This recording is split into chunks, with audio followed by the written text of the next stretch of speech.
So we've got new gameplay here from JWE3. This footage comes courtesy of the newsletter, which you could sign up for on the official website. And if you have not signed up for the newsletter and you want to see the footage directly, I'll post the link to the unlisted video that the newsletter links to in the description of this video. So I haven't watched this yet. Let's see what we got here. It's 2 minutes. It's a park tour, apparently. Looks like we're touring a Japanese aesthetic park again.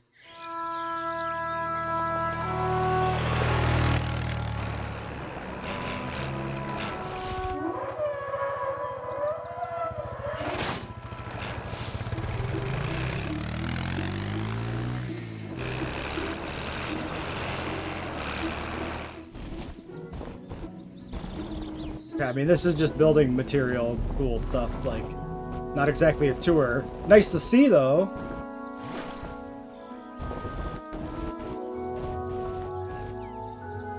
I like how easy this looks to use. Oh, the rock tool is fantastic.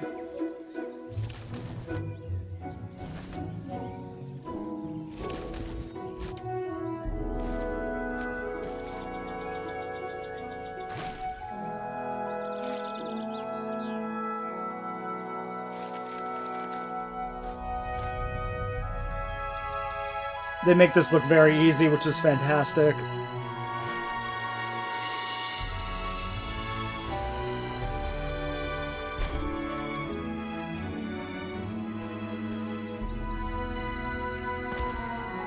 Holy shit.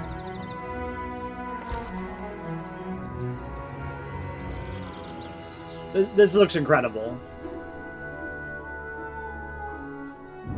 This looks so good.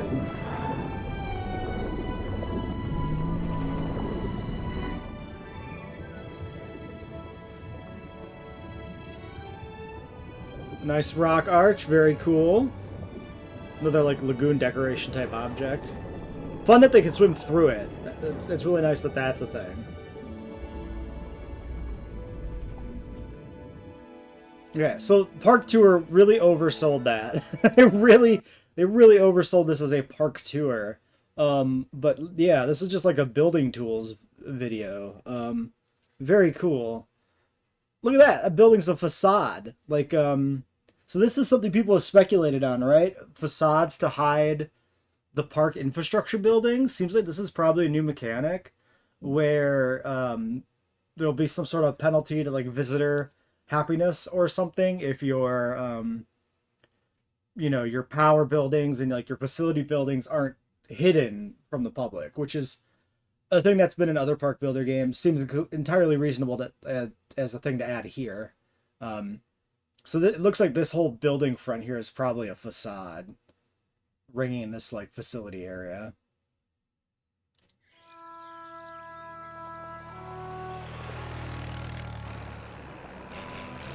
We got our little maintenance team. We've seen this before. Brachiosaurus, we know about that. Probably this shot here is probably rigged, i.e. they happen to get a shot of the Brachie happening to look in the direction of the maintenance vehicle, I would bet. But maybe there's a deliberate interaction there. Like, they react to vehicles in the current game. I just don't think with the vehicle being outside the fence that there would actually be an acknowledgement there. And even there, it's like turning away. Anything new in this shot? I mean, we got this nice, like, fenced plaza. Is the music here this, like, is this giving anybody else Final Fantasy IX vibes? Because this music's very Final Fantasy IX right now. At least that part of it was. Yeah, this looks incredible. Like, the ease with which this, like, time-lapse building appears to be applied is amazing. The tools look like they do a really good job of actually blending the environment, which was never true in 1 and 2. Like, if you use the flatten tool to make a slope, it ended up being very geometric. And this has got much more of a natural edge to it, it looks like. Radius intensity fall off, slope contour lines. This is great. I'm so excited to just build shit. It looks like... Let's go back here for a second. Looks like we can get an estimate of how it interacts with buildings here. You can see there's already a little bit of an outline here. Hard to tell the size of the brush. It goes by so fast.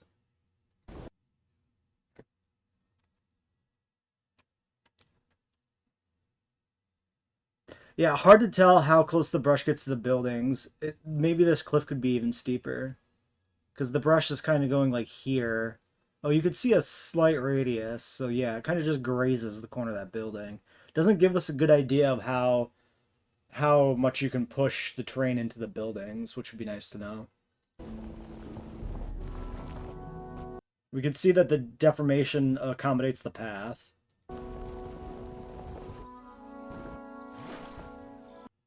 Yeah, the deep water, shallow water.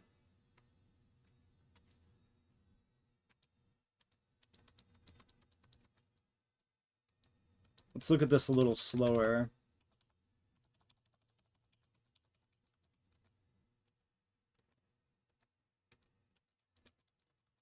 So they start by placing shallow water here. And then they click to the deep water button. They add the deep water. We know that there's just 2 depths of water. There's not a gradient. It does say there's slope, so maybe there is like a gradient into the deep part that you can control, which would actually go a long ways probably towards, I mean, effectively making different levels of water. It also looks like the deep water is placed within the shallow specifically, which makes sense. You would need that transition from shallow to deep. I like that the shallow water looks a lot more, I don't know what you'd want to call it. It looks shallow. I mean, what am I going to say? It's got more of like a gravelly, like creek vibe or something. It looks like they're kind of. Then they add this ridge. Is that, how much is that pushing back the water? Yeah, it definitely, the ridge does push back the water. I wonder if that's something you can control. I mean, it's kind of like dynamically accommodating it, right? Because definitely this ridge isn't removing like a huge amount of the water. It doesn't seem to touch the deep water. It seems to only remove some of the shallow on the margin. It might remove a corner of the deep water there. So then they go through, they clean up the thing they've placed. They add this like flatter section in here, and it just dynamically fills with grass. It dynamically switches from rock terrain to grass terrain. Based on presumably like the orientation of it, which is really interesting. And they smooth out the edges, smooth out the middle. Yeah. Okay. Then we go to the environment tab. We got leaf fiber, fruit and nut, the paleo veg shit. So it's been consolidated into one tab. In 2 we have 2 tabs. We have kind of the low veg and the high veg. I wonder if there's any changes to this. I don't remember how many options are. There's more than this, right? If it's only 7 options for all paleo veg, that's less, isn't it? I don't know, because it's mixed with the tree brushes too, and like the decorative brushes. It's all jumbled together. Maybe it is only 7. Definitely, like the food types are the same: leaf fiber, fruit, nut. But yeah, maybe these are configured in a way where they've been like slightly readjusted to not be so harsh on the split between ground and tree veg. Interesting. The cover and pasture is presumably completely decorative.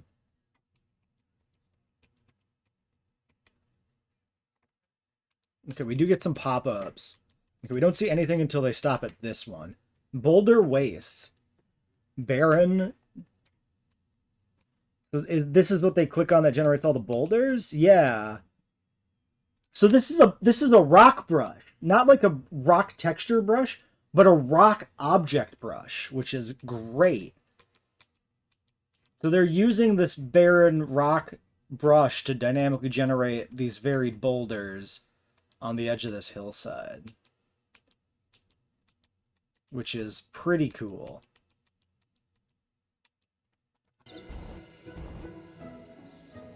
Okay, now we can get another look at this.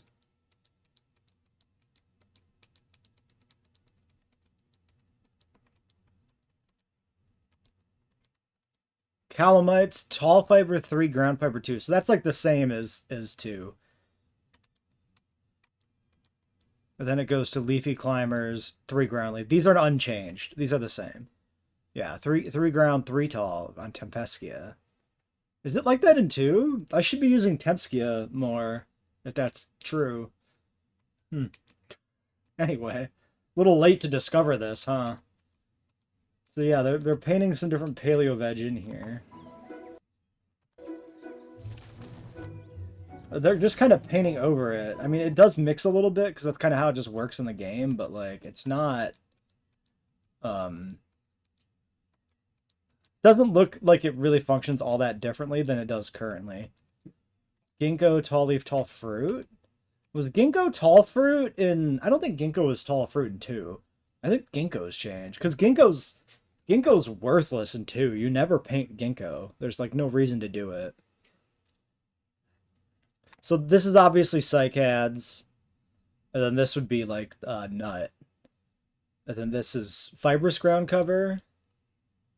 So these are like the same. It's probably the same 7 options. I think that's everything. I don't think there's anything else missing from 2.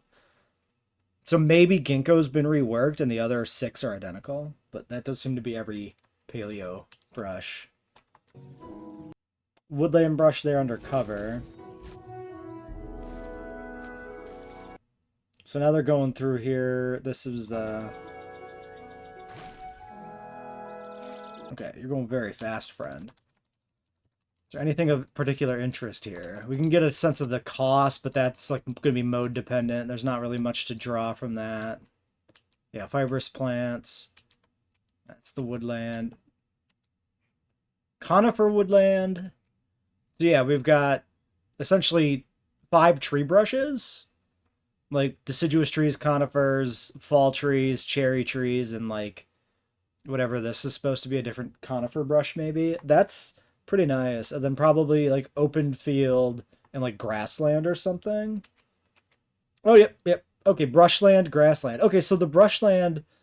Wait, pasture need? Oh, shit. Well, that's probably just open space, right? This is probably just reconfiguring open space to be pasture. This is probably not a functional change.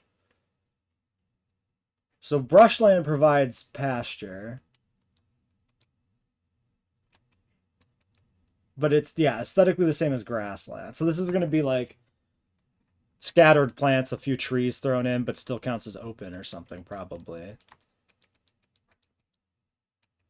Can we see the other one? No, we don't get a sense. Conifer, woodland, grassland, brushland. Good fucking brushes, dude. We get a peek at the wetland here. So wetland and cover. So this is a brush that counts both for, you know, the water need, the wetland need, and forest, and in JW2 terms. Which in 2 terms, you would never have those combined. If you paint trees over water, it counts as trees.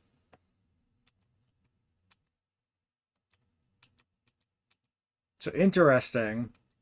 So they're using, I think, the wetland brush there. So that is putting down water and plants together. Yeah, you can see it replaces the existing plants and adds water. That's very cool. And they come over here.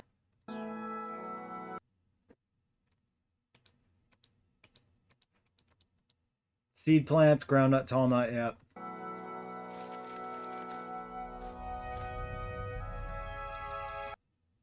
That was just the fiber. Okay, there's another pop-up. Let's see what that one was. This is the stuff I'm very interested in. We got straight up bog, which is more wetland than the combined one, and marsh, which is also just 3 wetland. So this is placing water, but with more like plants in it. Very cool. Then we switch over to here. They go to the shallow water brush. They add the water at the bottom of the cliff, or it dynamically updates the cliff above it. We've seen this, of course, in the trailers, but it's very cool to see it in action again. The way the terrain like continuously deforms is very interesting. Interesting that for a moment there, the water completely disappeared. That seems like a glitch. It seems like that's possibly glitched footage. Because the water was just fucking gone. Oh, you know what? They're spamming undo and redo, aren't they? Can we actually see that?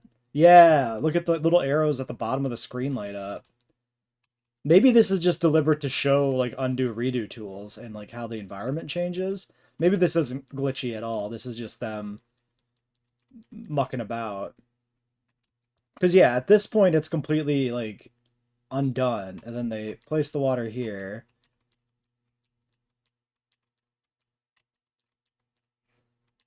Look at the way the waterfalls are on either side of that rock ledge. That's sick as fuck, dude. This is so cool. This is so cool. The way the water comes down from the top cliff into that pool, and then comes down and then splits into three, like...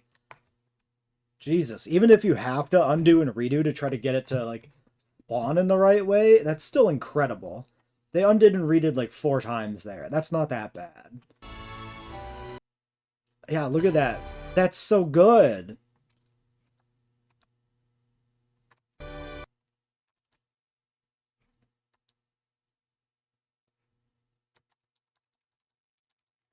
go back again. The waterfall actually has interaction with the water surface below it. It's not just a waterfall flowing in and then disappearing. There is this, like, texture applied to the surface of the water to show a little bit of turbulence. That's really nice. That is shockingly decent. A little bit of fog would go a long way too, I think, at the bottom, but this is incredible. This looks so good. Alright, hatchery, power consumption, 0 of 2 bays. Not really much information to gain there. We can go back to the UI for a second there.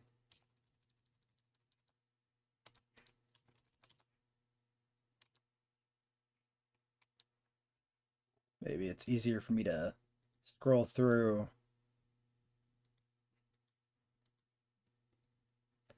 Okay, appearance.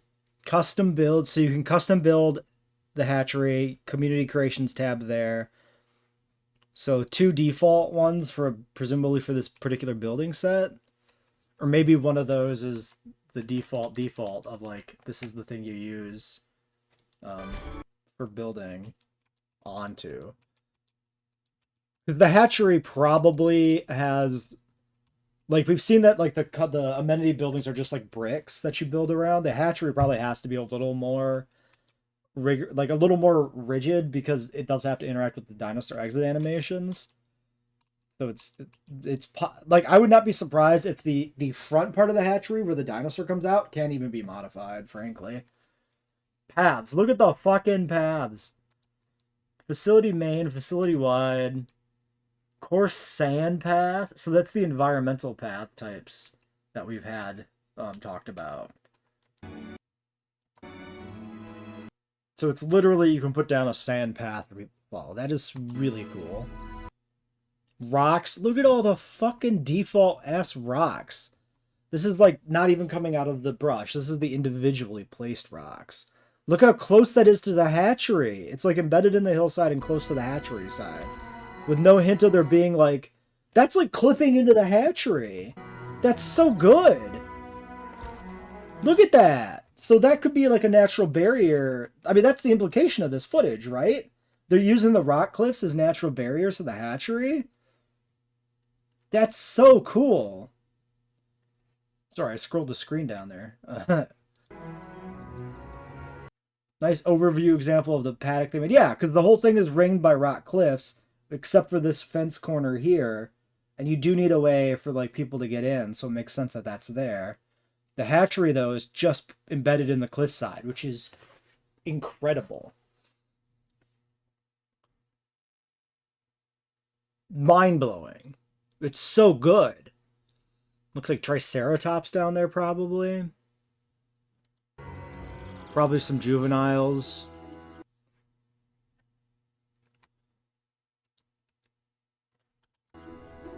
And then we got a Mosasaur Lagoon.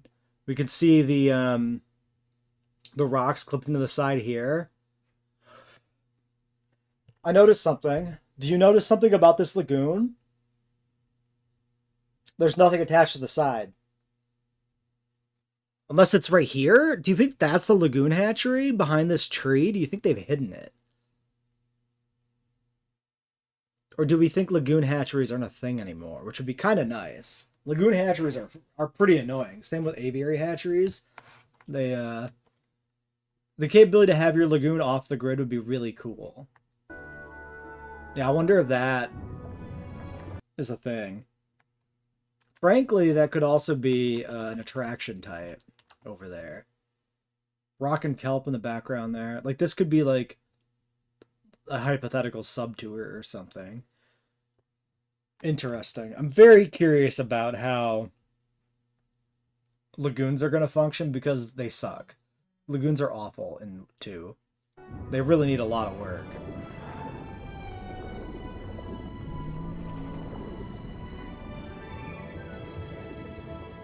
Not much to draw from this. The rock arch is very cool, but like this could theoretically be a decoration in 2. This is not like... It's cool, but it's not like a mind-blowing new thing. I mean, maybe the animal swimming through the arch is impressive, because I don't think we have any passable decorations in 2, but we have gates that vehicles can go through, which is essentially the same thing, right? It's a hitbox passing through a hitbox. Like, I'm sure the tech exists in 2 to make an arch like this.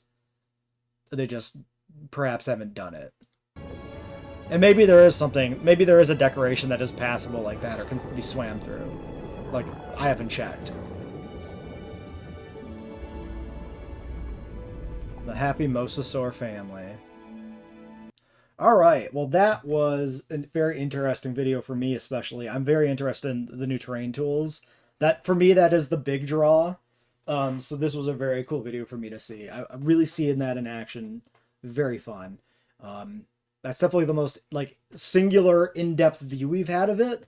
Of, like, start to finish of building an enclosure. And it looks so good for, like, how easy it is to make. It's... Yes, please. Oh, man. Incredible. Yes. So yeah, so that'll be it for this video. We've got a Jurassic World Rebirth roundtable review and discussion coming out as soon as I can get the files sorted and edited. So that'll come out the next few days. I will do the YouTuber thing of like and subscribe. God damn it, I guess.